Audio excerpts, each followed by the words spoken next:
Dr. Ben O'Neill is a lecturer in statistics at the University of New South Wales and an adjunct scholar at the Ludwig von Mises Institute in the United States.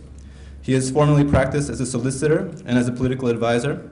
Much of his published work relates to statistics, economics, and political philosophy, and he has written for journals such as the Independent Review, the Quarterly Journal of Austrian Economics, and Policy.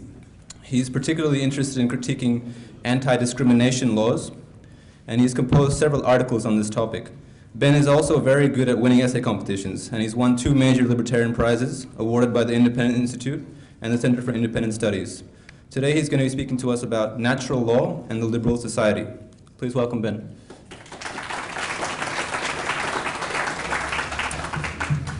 Good afternoon, everyone. As you've just heard, my name is Ben O'Neill. I'm a lecturer at UNSW, and today I'm going to be talking on the topic of natural law and the liberal, or equivalently libertarian, society. So my talk today is on a subject called jurisprudence. Some of you may not know what that is, or as my wife asked when I said I was giving a talk on jurisprudence, who is she? So who is she? Well, jurisprudence is the theory and philosophy of the nature of law, and it asks the fundamental question of what is law? What constitutes a law? What do we mean when we say that some rule of conduct in society is a law? And consequently, what do we mean when we say that someone is a lawbreaker or a criminal? And jurisprudence seeks to address this question. Now, the reason I think this is an important topic, we've already heard reference to natural law, so I'm going to go into that a bit further in this talk. The reason I think this is an important topic is that libertarians and others sometimes suffer from a certain dichotomy in their thinking between the way they think of private criminals and the way they think of government. Now, libertarians are obviously less prone to this than everyone else, but even occasionally we do tend to slip into an error which I'll expose shortly. So I want to start off with an example. I don't have slides of balance sheets, but I do have nice colourful pictures, so I hope that's okay. So suppose that you're walking back from this conference tonight, and God forbid you take a wrong turn down a dark alley near the Reserve Bank, and you're accosted by a mugger with a firearm, perhaps a disgruntled reserve banker that doesn't like the way we speak about them. All right, so let's suppose that this guy demands your wallet at point of a gun, and obviously you comply, not wanting to be shot. He has a policy of wallet relief, this mugger, we might say. We might even say that that's his public policy. That's the policy with which he treats the public, is that he has this policy of wallet relief. And you apparently disagree with this policy. You give over your wallet reluctantly. You think that's a bad policy.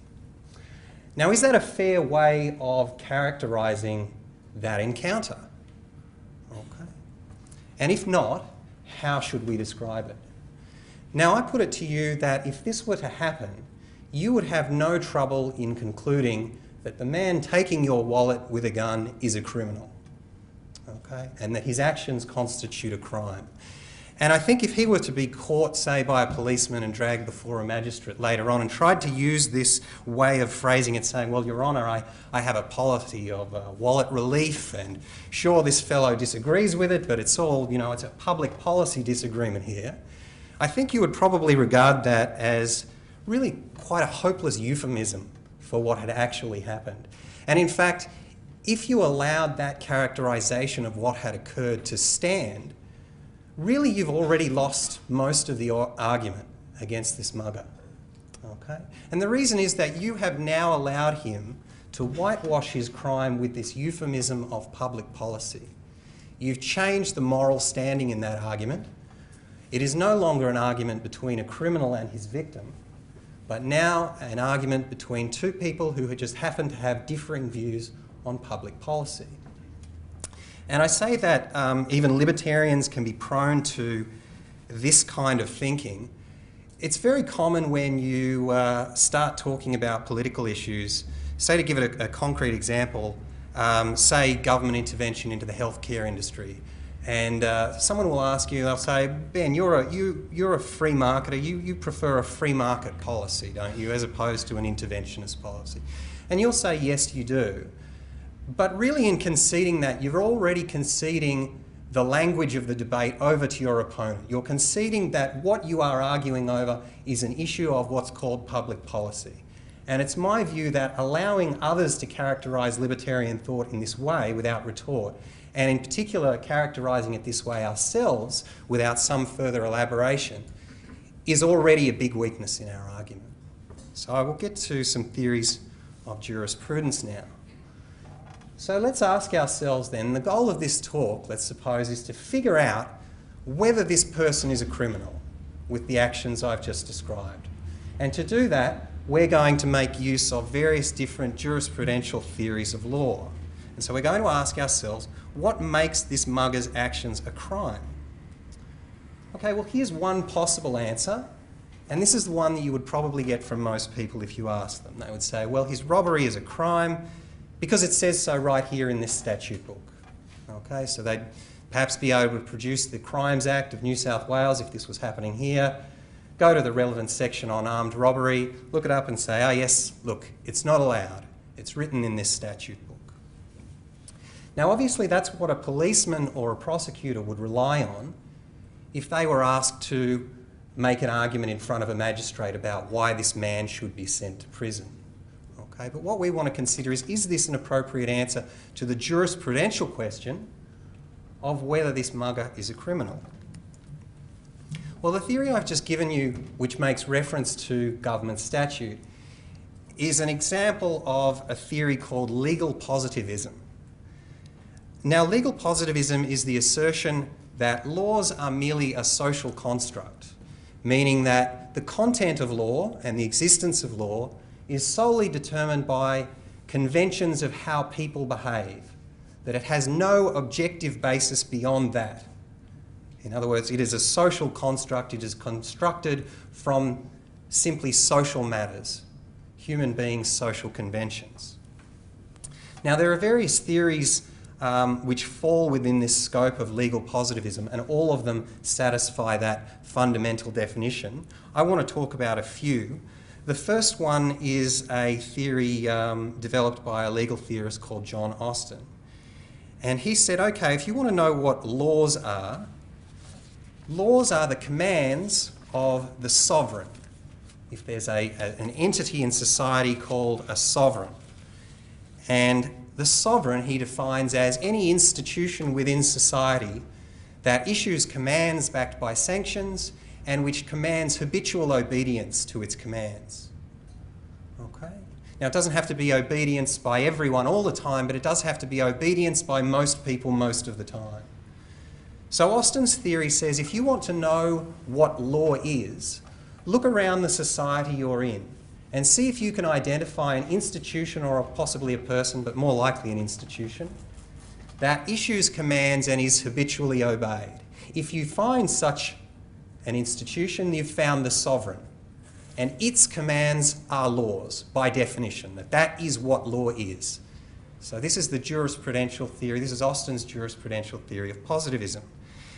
And so it's easy to see what would happen if we apply that theory to our current society. Clearly we have these governments above us, both state and federal governments.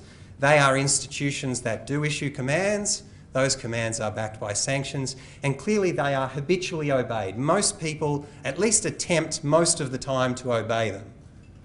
Okay? And although some people do break the laws, there's a habit of law obedience or command obedience to that sovereign. So under Austin's theory, we would identify both the federal and state governments here as the sovereigns, and we would say that laws are simply what they command, that meets the defining criteria for law under this theory of positivism. Now I'm going to look at a couple of different variations on this positivist idea. One is a variation made by a guy called Herbert Hart, again another very well-renowned legal theorist. And he said, well, not all commands of agents of the sovereign have legal force. So if, for example, an ATO bureaucrat was to come up to me on the street and demand my wallet, well, I'd tell him to get stuffed. Okay? But if that same bureaucrat goes through a certain procedure, okay, of pushing through legislation through a parliament, and in fact that's already happened, we have tax laws, and then administering those laws and sending me out a very formal letter requiring my money, well then in that case I do comply because I fear the consequences of non-compliance. And Hart says that to distinguish those two situations, agents within the sovereign must follow what he called rules of recognition. And these are rules which tell you when an agent is acting on behalf of the institution, can probably be regarded as employing the force of the institution behind them, and when an agent is just off with the fairies, acting in his own personal endeavours. Okay? Now, the rules of recognition also have to be habitually obeyed under Hart's theory. So he says, okay, first of all, look around for the sovereign, as with Austin. We find that the government is the sovereign.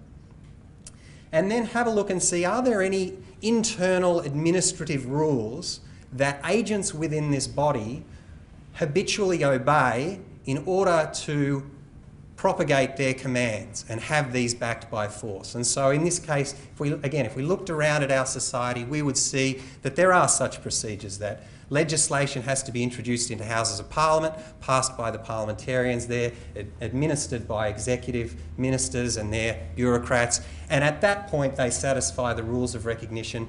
And Hart says, okay, well those are then laws. And those things that follow the rules of recognition, they're laws. Now, one thing about this which is important to note is that this doesn't really constrain the power of the sovereign at all compared to Austin's position.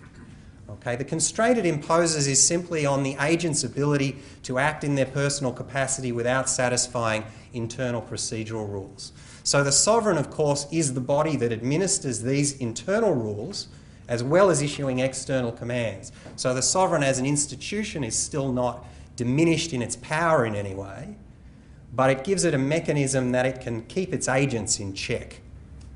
And so this is how the Austin/Hart theory would identify law. Now, if we applied this to our mugger situation, we'd be able to then answer that question in a bit more detail, a bit more philosophical detail than simply saying, well, it's in this statute book. We'd be able then point to the fact that government is the sovereign under Austin's definition, that it has issued commands that have passed through the rules of recognition and that are embodied in criminal law statutes.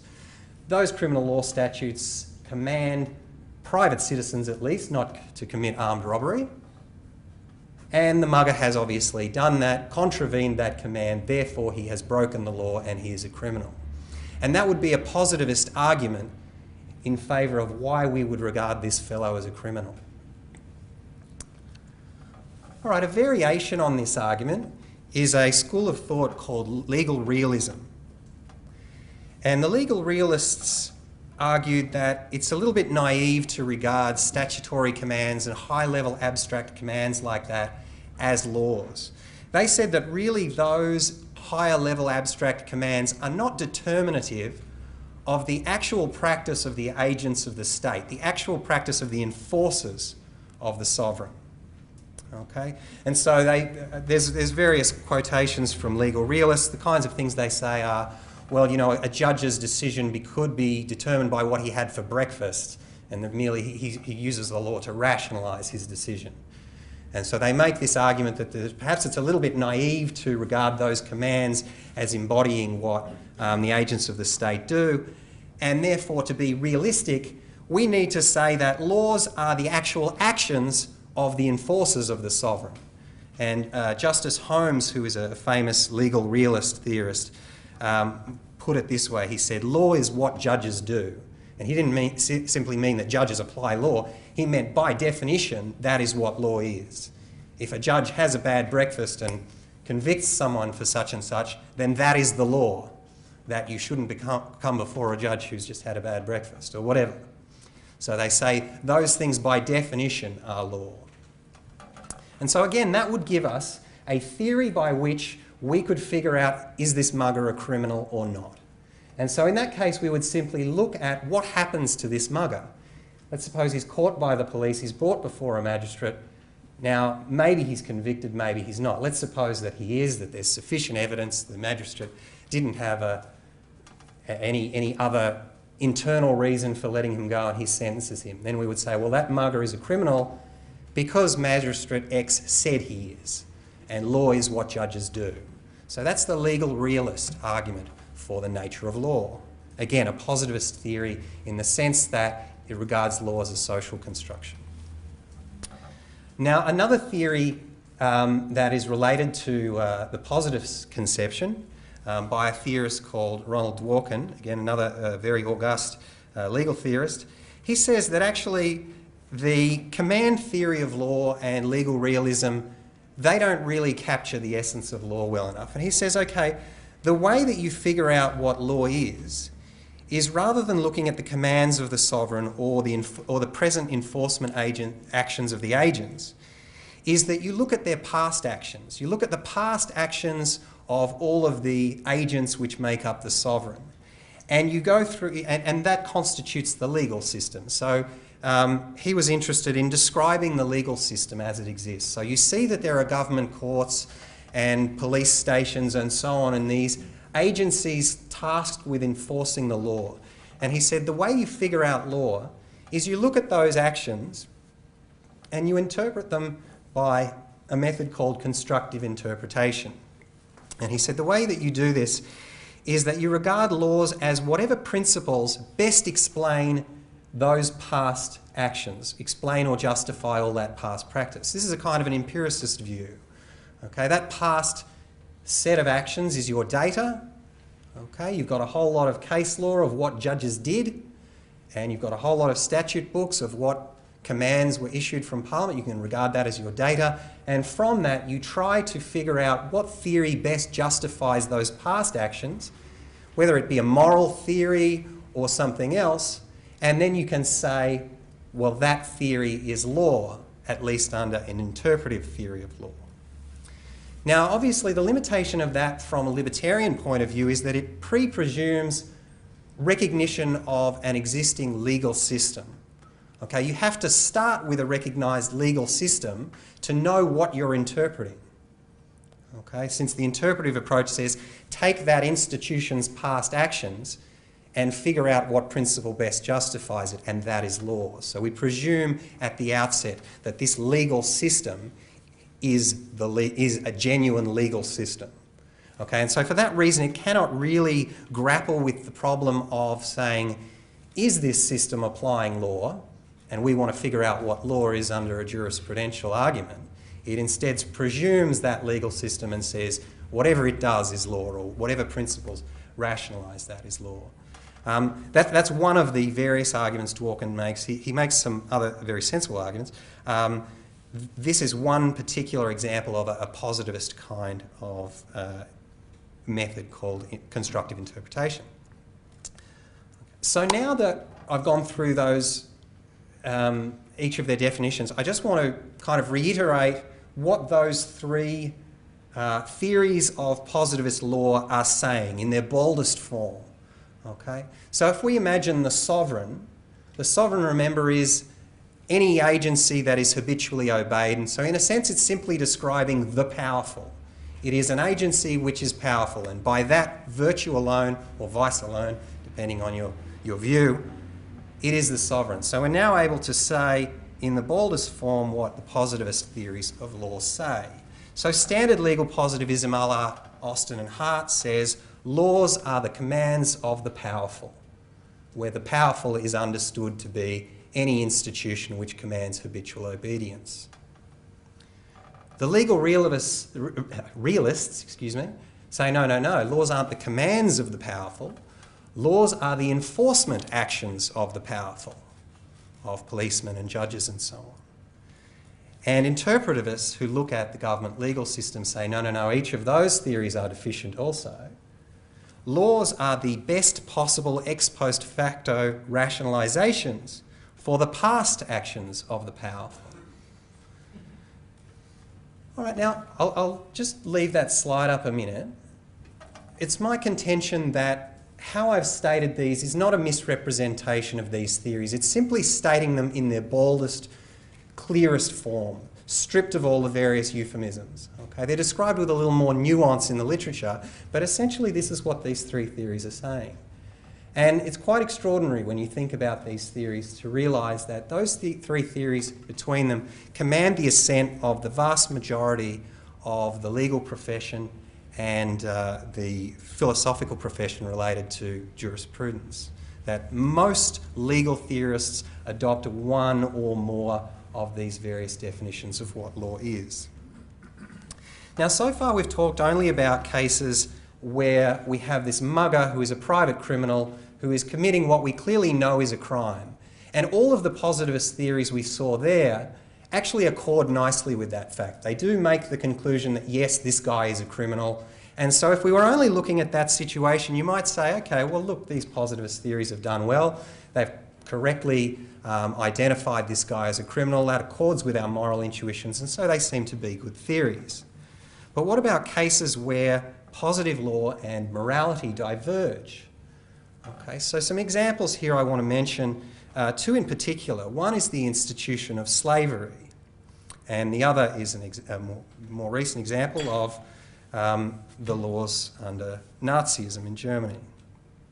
So I'll just take the example of slavery first. So suppose that we're transported back into a society in which overt slavery exists. And I don't need to be too specific about that fact. It suffices to note that there have been an awful lot of societies like this historically. Well, how do we interpret this under positivism?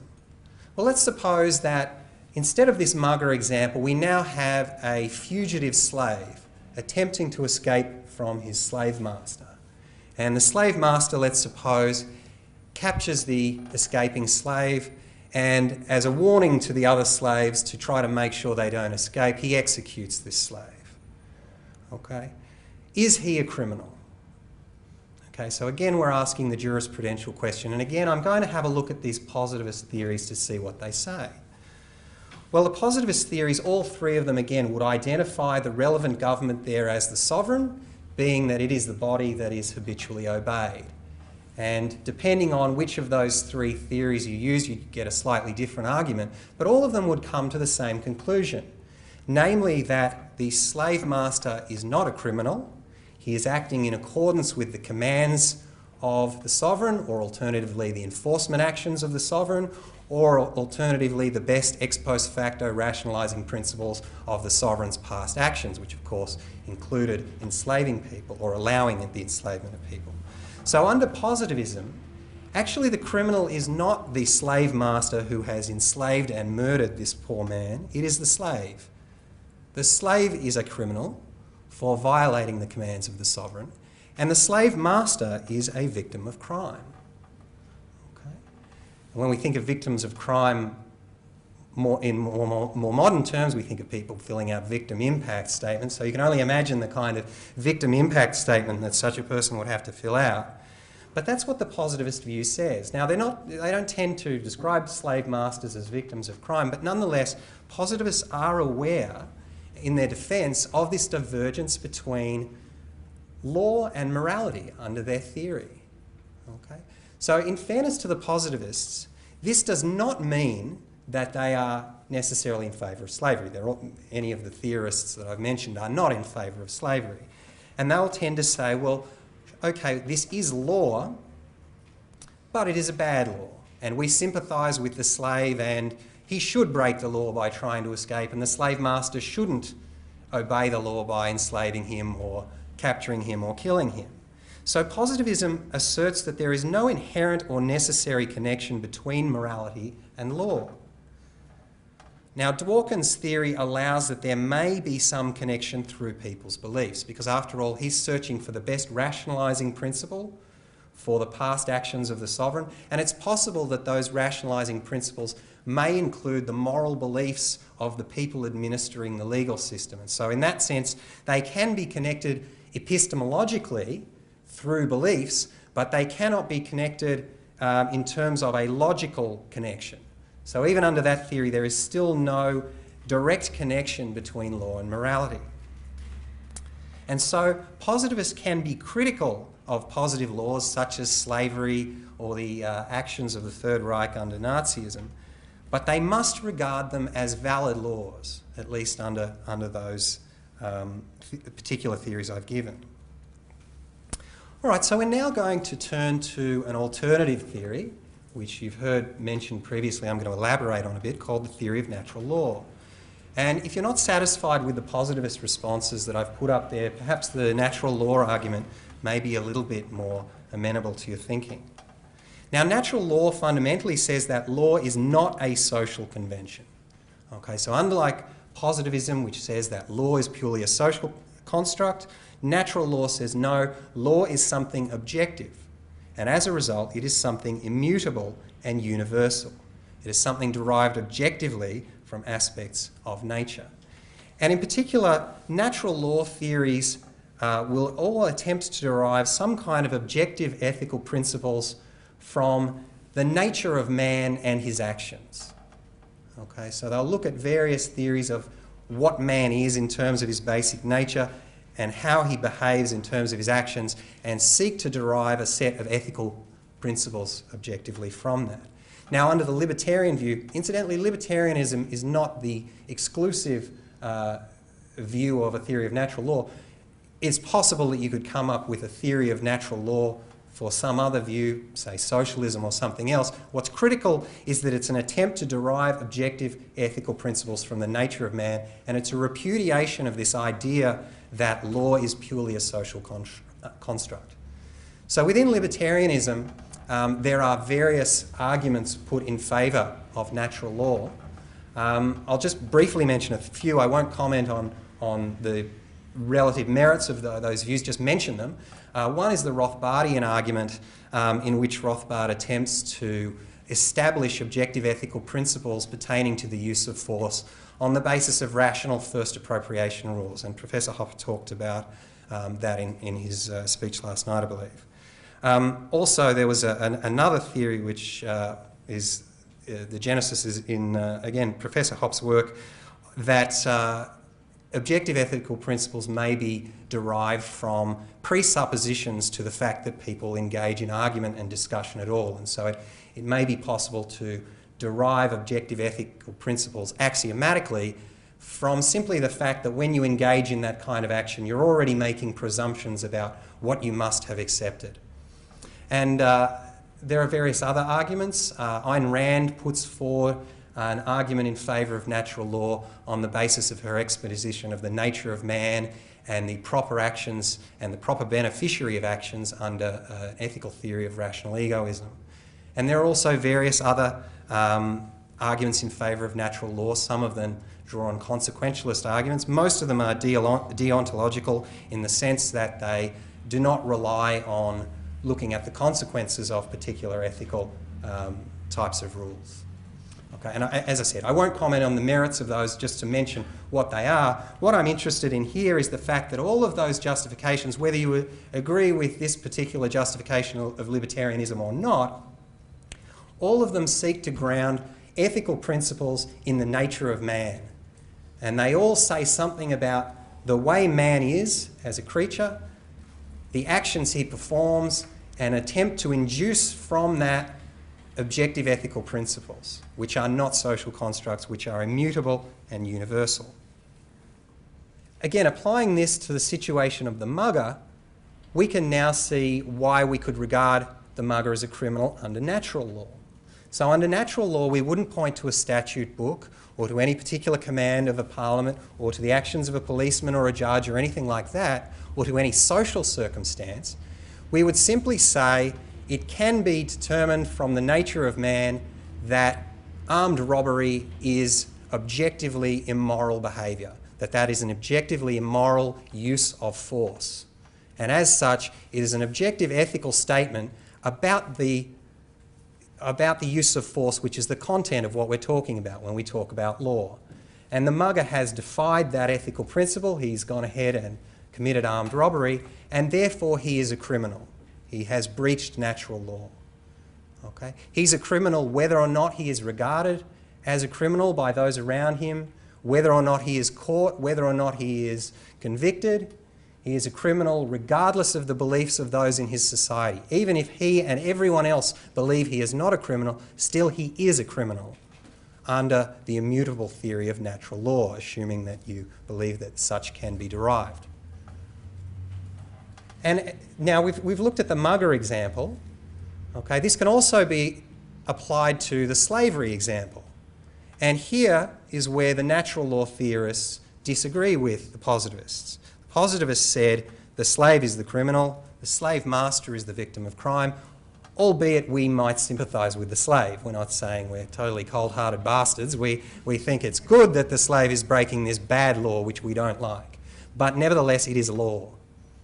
Natural law theorists say, well, maybe it's not a law. At least under a natural law interpretation, no, it is not a law.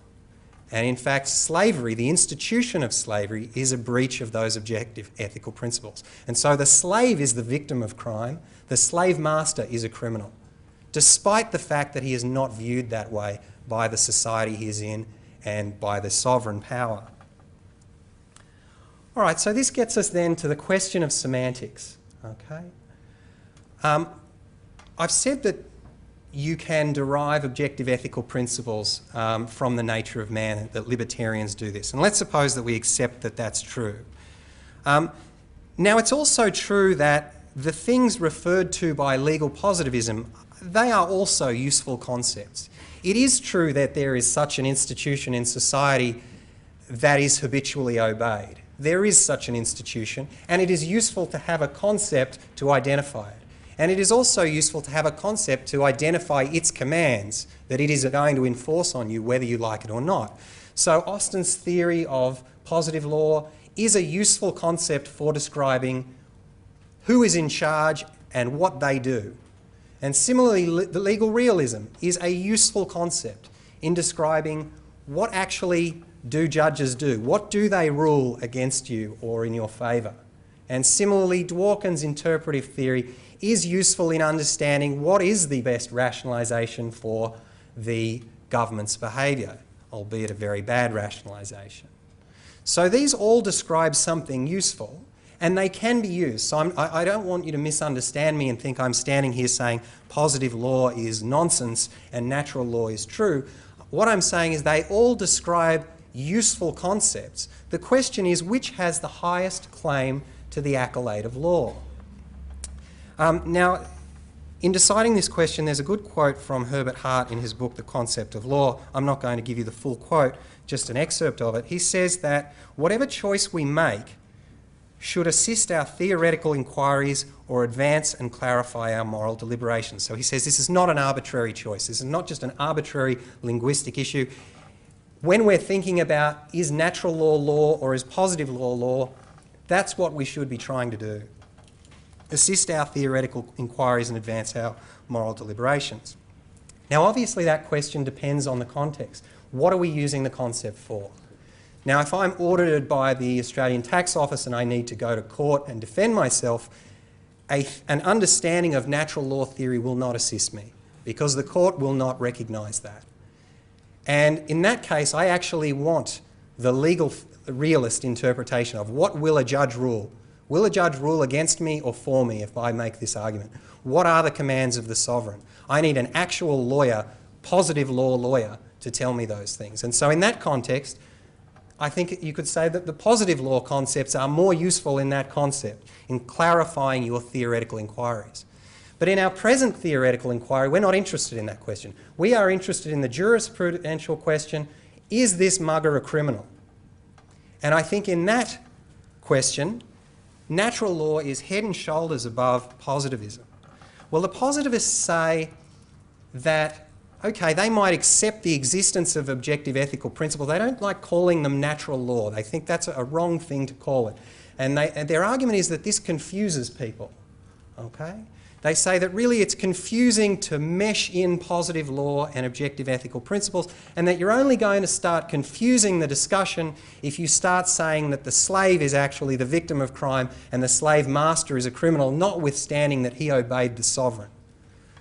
So really, which does confuse things though, and which clarifies things? If we're trying to figure out whether the mugger is a criminal, presumably what we want to do is judge his actions, and yet it is only natural law that does that. The positive law theory makes it impossible, by its very definition, to judge whether the sovereign is itself a criminal entity. So if we're asking ourselves, is the sovereign committing a crime?